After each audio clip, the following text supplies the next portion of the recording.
చంద్రబాబు నాయుడు గారు వెంకటగిరిలో రా కదలిరా సమావేశం ఏర్పాటు చేశారు. సరే, ఆ సమావేశంలో కొత్తదనం గాని లేదా ప్రజలకు సంబంధించి కొత్త విషయాలు గాని ఏమీ కనిపించలేదు. 45 సంవత్సరాల పైగా సుదీర్ఘ రాజకీయ చరిత్ర నాదేని చెప్పుకునేటువంటి చంద్రబాబు ఉమ్మడి ఆంధ్ర రాష్ట్రానికి, నూతన ఆంధ్రప్రదేశ్ రాష్ట్రానికి 14 సంవత్సరాలు ముఖ్యమంత్రిగా పనిచేసినటువంటి పరిపాలనా అనుభవం నాకు ఉందన్నటువంటి చంద్రబాబు నాయుడు నిన్న మాట్లాడినటువంటి మాటలు చూస్తే ఇంతవరకు తాను ఏమి బాధ్యతలు నిర్వర్తించినట్టుగా, రాజకీయాలు కొత్తగా వచ్చినట్లుగా, ఈరోజే రాజకీయానికి రంగప్రవేశం చేసి తొలిసారి చంద్రబాబు నాయుడు ఓట్లు అడుగుతున్నట్టుగా బహిరంగ సభలో ఆయన ప్రసంగాలు సాగాయి. ఇది చేస్తాను, అది చేస్తాను, రకరకాలైనటువంటి. మేము సూటిగా చంద్రబాబు నాయుడిని అడిగేది, నువ్వు 14 సంవత్సరాలు నీకు ప్రజలు ముఖ్యమంత్రిగా అవకాశం ఇచ్చారు. ఆ 14 సంవత్సరాల్లో ఈ రోజు నువ్వు అనుకుంటున్నటువంటివన్నీ ఎందుకు చేయలేకపోయావు? ఎందుకు చేపట్టలేకపోయావు? ఎందుకు ఈ రోజు మరలా వాటి గురించి నేను వస్తే చేస్తానంటున్నావు? వచ్చినప్పుడు ఏం చేశావు? చంద్రబాబు నాయుడు ప్రజలకి చెప్పాల్సినటువంటిది, నేను ఇదిగో 14 సంవత్సరాలు పనిచేశా, ఆశించినటువంటి విధంగా చేయలేకపోయా, అనేక రకాలైనటువంటి హామీలు ఇచ్చా, మోసం చేశా, మీరు క్షమించండి, కాబట్టి ఇక మీద అవకాశం వస్తే ఇవి చేస్తానని చెప్తే బాగుంటుంది తప్ప. నిన్ననే చెప్పాడు, చెన్నై, నెల్లూరు, తిరుపతిని కలిపి ఒక హబ్ చేస్తా, చేయాలనుకున్నా. మనం పోయినప్పుడు కుప్పం, చిత్తూరు, బెంగళూరు ఒక హబ్ చేయాలనుకున్నా. చంద్రబాబు నాయుడు ఎట్టుందంటే, నేను నిద్రలు వేయాలనుకున్నా, లేచి పళ్ళు తోమాలనుకున్నా, తోముకోలేదు కాబట్టి వాసన పడుతుంది, స్నానం చేయాలనుకున్నా, చేయలేదు కాబట్టి గబ్బు కొట్టుకుంటున్నా. అన్ని అనుకున్నా అనుకున్నా అనుకున్నా అని నువ్వు అనుకున్నటువంటివి ఎందుకు చేయలేకపోయావు చెప్పాలి. రాజకీయాలకు వచ్చి కొత్తగా ఒకటి అడగటం లేదు. నీకు విశిష్టమైనటువంటి పరిపాలన అనుభవం ఉందంటున్నావు.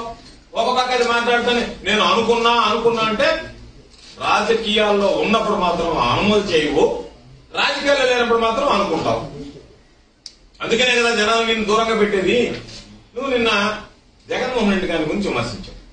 సరే, రకరకాలైనటువంటి నీ కడుపు మంటంతా, అధికారం నీ చేతుల్లో నుంచి జగన్మోహన్ రెడ్డి గారికి ప్రజలు ఓట్లు వేస్తే ఆయన ఏదో నీ చేతిలో చొక్కా పట్టుకుని లాక్కున్నట్టుగా మాట్లాడావు తప్ప ఒక పరిస్థితి చెందినటువంటి రాజకీయ నాయకుడిలాగా నువ్వు మాట్లాడలేదు. నేను అడుగుతున్నాను, ఎస్ నువ్వు మాట్లాడితే ఒక్కొక్క మాట చెప్పి చప్పట్లు కొట్టండి, ఇష్ట ప్రకారం మాట్లాడతావా? నోరు కదా ఉంది కదా, నేను ఏదో అచ్చోసిన ఆంబోతులాగా ఉన్నాను, నేను ఏది మాట్లాడినా సాగు చెల్లుబాటు అయిపోతుందని చెప్పి రకరకాలుగా మాట్లాడు. ఎస్, నేను అడుగుతున్నా, నీకు చాలా చెప్తున్నా, నీకు దమ్ము, ధైర్యం, నీతి, నిజాయితీ నిజంగా నీ ఒంట్లో చీము నెత్తులు పారుతుంటే నా గురించి ఒక కామెంట్ చేశావు. నిన్న ఏమన్నావు? సిబిఐకి సంబంధించి కోర్టులో సంబంధించినటువంటి కేసులు ఫైల్ మాయం చేశాడు గోవర్ధన్ రెడ్డి అన్నాడు. నీకు ధైర్యం ఉంటే, నీకు దమ్ము ఉంటే, నీకు నీతి నిజాయితీ ఉంటే, సిగ్గు లజ్జ ఉంటే, పౌరుషం ఉంటే, రోషం ఉంటే, నీ ఒంట్లో పారేది చిమ్ము నెత్తురైతే నేను కోర్టుకు వెళ్లి సిబిఐకి విచారణకు సిద్ధం అని చెప్పి దాని మీద సిబిఐ విచారణ జరుగుతుంది. నీకు ఇవన్నీ నేను చెప్పినవి ఏ ఒక్కటున్నా సరే, నువ్వు ఈ రోజు కోర్టు ముందుకు వెళ్లి నీ జీవితంలో రాజకీయాల్లోకి వచ్చిన తర్వాత నేను అవినీతికి పాల్పడలేదు కాబట్టి నేను నీతిగా వ్యవహరించాను, నేను అవినీతికి పాల్పడినట్టుగా నా మీద సిబిఐ విచారణ జరపండి అని కోరేటువంటి దమ్ము మీడియా సమావేశంలో చెప్పా. నాకు ఆ ధైర్యం ఉంది. నీకు ఆ ధైర్యం ఉంటే, ఈ రాష్ట్రానికి ముఖ్యమంత్రిగా పనిచేసినటువంటి వాడికి నీకు ఆ ధైర్యం అనేటువంటిది నీకుంటే, నువ్వు నిజంగా తప్పు చేయకుండా ఉంటే, నేను తప్పు చేయలేదు కాబట్టి సిబిఐ విచారణకు సిద్ధపడ్డా. నువ్వు పదే పదే మాట్లాడావు నిన్న, నేను ఈరోజు మాట్లాడుతున్నా. నువ్వు తప్పు చేయనటువంటి వాడివైతే, నువ్వు నిజంగా నీతిమంతుడు అయితే, నువ్వు నిజాయితీ పరుషులు అయితే రేపు కోర్టుకు వెళ్లి నా మీద సిబిఐ విచారణ జరపండి అని చెప్పి నీ మీద నువ్వు సిబిఐ విచారణ జరిపించుకోవడానికి సిద్ధంగా ఉన్నావా? చీఫ్ జస్టిస్ ముందు అడ్వకేట్ నియమించి, ఎస్ మీరు చేసినటువంటి వాటి ఏదన్నా ఉంటే నా మీద సిబిఐ విచారణ జరిపించుకోవాలని నేను సిద్ధంగా ఉన్నానని చెప్పి అఫిడవిట్ దాఖలు చేసి, కనీసం నువ్వు విచారాన్ని నీ మీద నీ ఆంబేదాలు ఉండే. ఈరోజు స్కిల్ డెవలప్మెంట్ జరిగింది, కుంభకోణం జరిగితే దానికి సంబంధించి నువ్వు సుప్రీంకోర్టు దాకా వెళ్ళావు. సుప్రీంకోర్టు ఎక్కడ నీకు ఏదో చెప్పాడు? సుప్రీంకోర్టులో చంద్రబాబుకు భారీ ఊరట అని. ఎక్కడ ఊరట ఇచ్చారు? ఏ రకమైనటువంటి ఊరట ఇచ్చారు? ఏమి నీకు ఊరట లభించింది? నిన్ను అరెస్ట్ చేయడం సక్రమం అన్నారు, నిన్ను రిమాండ్కి పంపించడం సక్రమం అన్నారు, తప్పు జరిగిందన్నారు, నేర తీవ్రతుంది అన్నారు. కేవలం 17A అనేటువంటిది సాంకేతికంగా ఉండేటువంటి దాని మీద భిన్నమైనటువంటి అభిప్రాయాలు ఇచ్చారు తప్ప చంద్రబాబును అరెస్ట్ చేయడంలో కానీ చంద్రబాబు నాయుడు మీద చెప్పుకోవడానికి ప్రయత్నం చేస్తున్నావు తప్ప నీకు ఎక్కడ ఊరట కలిగింది? కాబట్టి ఈ రోజు ఉన్నటువంటి స్కిల్ కుంభకోణం. ఏది కోరుకుంటావో కోరుకో.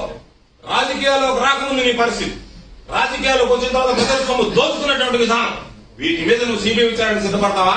లేదు స్కిల్ కుంభకోణం మీద సిబిఐ విచారణకు సిద్ధపడతావా? ఔటర్ రింగ్ రోడ్డు మీద సిబిఐ విచారణకు సిద్ధపడతావా? దేని మీద నువ్వు సిబిఐ విచారణకు సిద్ధపడతావు చెప్పి నీ పార్టీ వచ్చాన్ని నిరూపించుకో, నీ నిజాయితీని నిరూపించుకో. అంతేగాని నువ్వు ఈరోజు వచ్చి ఆయన దొంగ ఈయన దొంగ నిన్ను విచారించావు కాబట్టి, ఈరోజు నీకు ఆ ధైర్యం లేదు కాబట్టి, ఒంటరిగా పోటీ చేసేటువంటి ధైర్యం లేదు కాబట్టి, ప్రజలు అండలేదు కాబట్టి నువ్వు ఏదో రా కదలరా అని మీటింగ్ పెడితే బుద్ధి సిగ్గు ఉన్నవాడైతే అక్కడికి వెళ్లి చూస్తే జనాలు మాకు అక్కడే ఆ ప్రాంగణంలోనే విలేచిపోయి మాకు డబ్బులు ఇస్తే మేము పోతాం, ఎందుకు మమ్మల్ని ఎంతసేపు నిలబెట్టారు, మాకు పేమెంట్ ఇవ్వకుండా అని చెప్పి గొడవ చేస్తే ఒక ముఖ్యమంత్రిగా పనిచేసినటువంటి వాడు సిగ్గుతో తలదించుకోవాల్సినటువంటి నువ్వు, నేను నీకు ఛాలెంజ్ విసిరా. వ్యవసాయానికి సంబంధించి నీ హయాంలో ఏం జరిగిందో నా హయాంలో ఏం జరిగిందో నేను ఛాలెంజ్ చేస్తున్నా, సిద్ధమైన మరలా ఇంకోసారి ఛాలెంజ్ చేస్తున్నా. చంద్రబాబు ఎవడో ఓరకొక్కరి చేత మురిగించాడు, ఓరకొక్కరి చేత కాదు. వ్యవసాయ శాఖ మంత్రిగా మరొకసారి నీకు సవాల్ విసురుతున్నా.